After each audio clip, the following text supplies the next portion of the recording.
Hello guys, how are you doing? This is your boy Brian coming back to you with this brand new video. As you know, it's always a pleasure for me to be able to make these videos for you guys. We'll talk about the things that we care about, whether it's movies, MMA or football. And on today's video, we are going to talk about the big heavyweight fight that is going to happen in November in MSG. That is Jon Jones versus Stipe Miocic. Very great fight in the heavyweight division. We have the GOAT of MMA, Jon Jones, the guy who has never lost a fight in the UFC or in mixed martial arts, the perfect fighter, going up against Stipe Miocic, the one who's considered as the heavyweight GOAT. These two people have one thing in common, and that thing that they have in common is that they are the only people to have beaten Daniel Cormier. And for those of you who know me, you know Daniel Cormier is one of my favorite fighter in the UFC. He's the one who, one of the reason I started watching MMA. And the guy was great. Only lost to these two people, not once but twice, and that makes these two people very special to me, because I believe when talking about the great fighters in MMA, DC is one of them. DC, being the wrestler that he was, came in, grew up very quickly as a boxer, as a striker, beat everybody or almost everybody except for Jon Jones and Stipe Miocic, except Jon Jones, and only lost to Jon Jones and Stipe Miocic. Yes, he won the first fight against Stipe Miocic by knockout, and then the second fight came along, he lost. Third fight came along, he lost, and the only two fights he had with Jon Jones, he lost. Besides that, DC won all his other fights. So only two people have beaten Daniel Cormier, and these two people are going to face off in November. Very interesting fight. But let's study those two people who have beaten Daniel Cormier, and in the second fight against Daniel Cormier. You look at the first fight, Daniel Cormier versus Stipe Miocic, knocks him out in the first round. Second fight comes along. Stipe Miocic is coming with that vengeance spirit. He wants to, to get back that loss and defeat Daniel Cormier. The first round starts. Daniel Cormier is, really pressuring Stipe Miocic, marching him down, punching him, counter-punching him. Is willing to get some, to give some. It's not really respecting, the power of Stipe Miocic. You can see it in that first round of the second fight. The second round comes around, the same game plan. Daniel Cormier marching forward, counter-punching, willing to take some, to give some.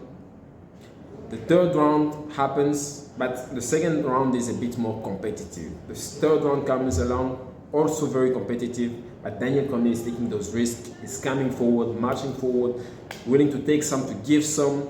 And I can see that it's making Stipe Miocic uncomfortable, but the guy will not, fold. He came into fight and he knew that he was facing a great competitor in Daniel Cormier, and he's not folding. In the fourth round, Stipe did what most people didn't think he could do. He made the adjustments, going to the body again and again, feinting as if he was going top, and then goes to the body, digging, Daniel Cormier's body, and we see with each punch, Daniel Cormier starting to fold. We see with each body shots, Daniel Cormier feeling very uncomfortable, and he does what? He finishes him in the fourth round.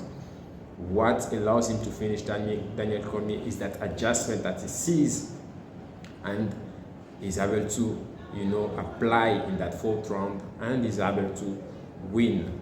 But I'm sure if most of you have not seen that, that adjustment, I'm sure, came from something that Stipe Miocic saw in the second fight between Daniel Cormier and Jon Jones. In their second fight, Jon Jones is really just picking DC apart.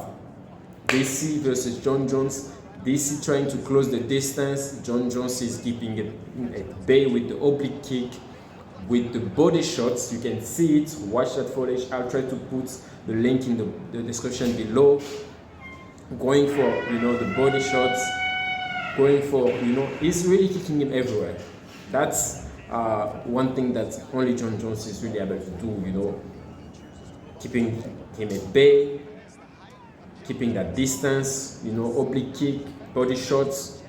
And you see with every body shot that Jon Jones is able to land, is making DC uncomfortable. And I'm sure somewhere in his mind, Stipe Miocic remembered that, and that's why he applied it in that fourth round against DC.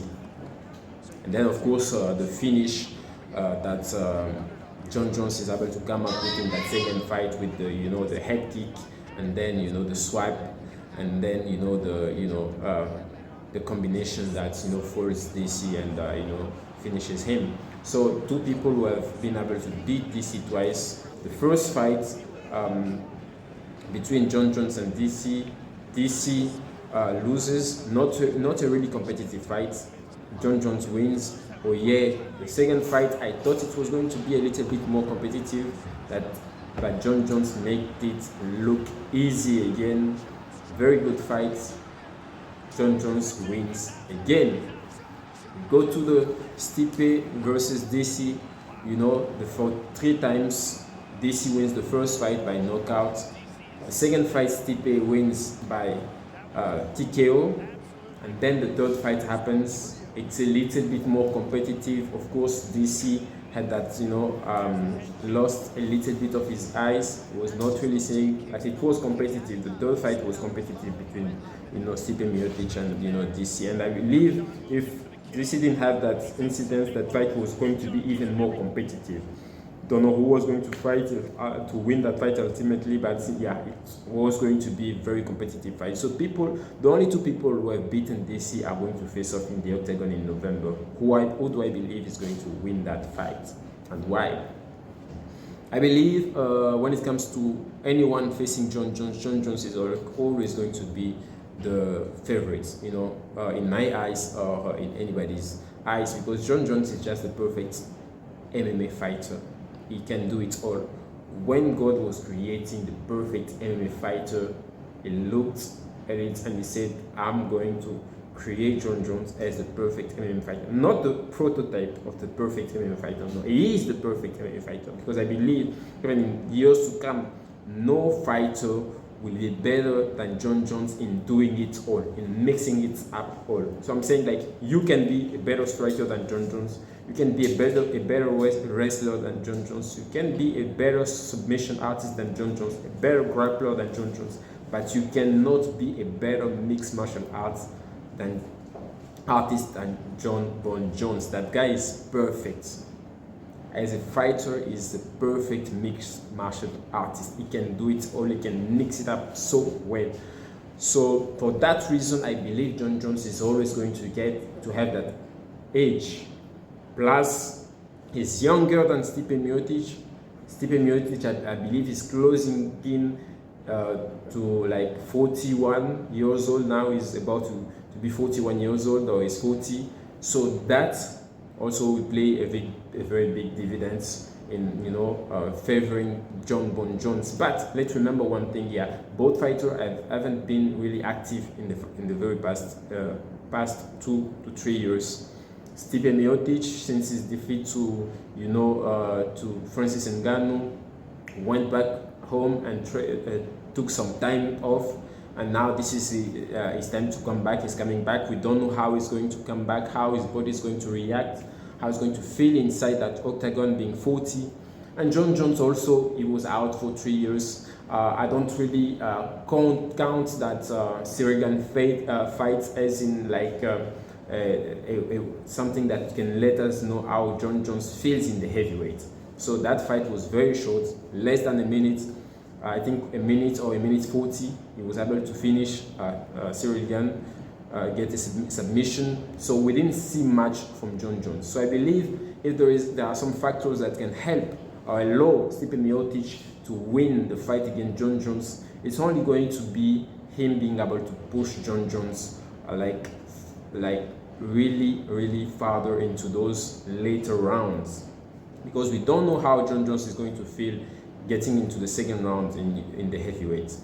How his body is going to feel as a heavyweight in the third round. How his body is going to feel and adjust, and during the third round, fourth round. So I believe the longer the fight goes, being in the heavyweight, it's going to be able to favor like Stipe Miocic. If Stipe Miocic is to get a chance to win this fight, if he's able to really push Jon Jones into like those later rounds. I also believe that this fight, there is no way Jon Jones finishes Stipe Miocic inside one round. I don't think he's going to be able to do to Stipe Miocic what he did to Cyril Gane. So this fight will see the second round, and if it sees the second round, that is a good thing for Stipe Miocic already. If it sees the third round, that is a very good thing for Stipe Miocic again. So the longer the fight goes, the longer, the better are the chances for Stipe Miocic to win it, And towards Stipe Miocic has the chance to land that big one in the first round and finish Jon Jones, maybe. But Jon Jones is someone who can take a punch, and I don't believe that is going to happen. Being finished in the first round, I really doubt that. So for me, the fight favors Jon Jones, but because you haven't seen how his body feels in the later rounds, like in the heavyweights, I believe the more is pushed into the second round, third round, and fourth round, the more chances Stipe Miocic has in winning those fights. But let's not forget, if there is one fighter who can make the adjustments in time even better than Stipe Miocic, Jon Jones. Jon Jones can make those adjustments. He can make those reads and make the right adjustments. So it's a very interesting fight. I can't wait to watch it. For now, I'm going for Jon Jones to win this fight and retire as the greatest to ever do it, MMA and in the UFC. What do you think? Who do you think is going to win this fight? What are the factors that can favor each one of these fighters? Let me know in the comment down below. Your opinions matter to me. I'm going to read each and every one and respond to you guys. Like and subscribe. Give me some love. Help my channel grow. And I can't wait to see you for the next video. Thank you and bye-bye.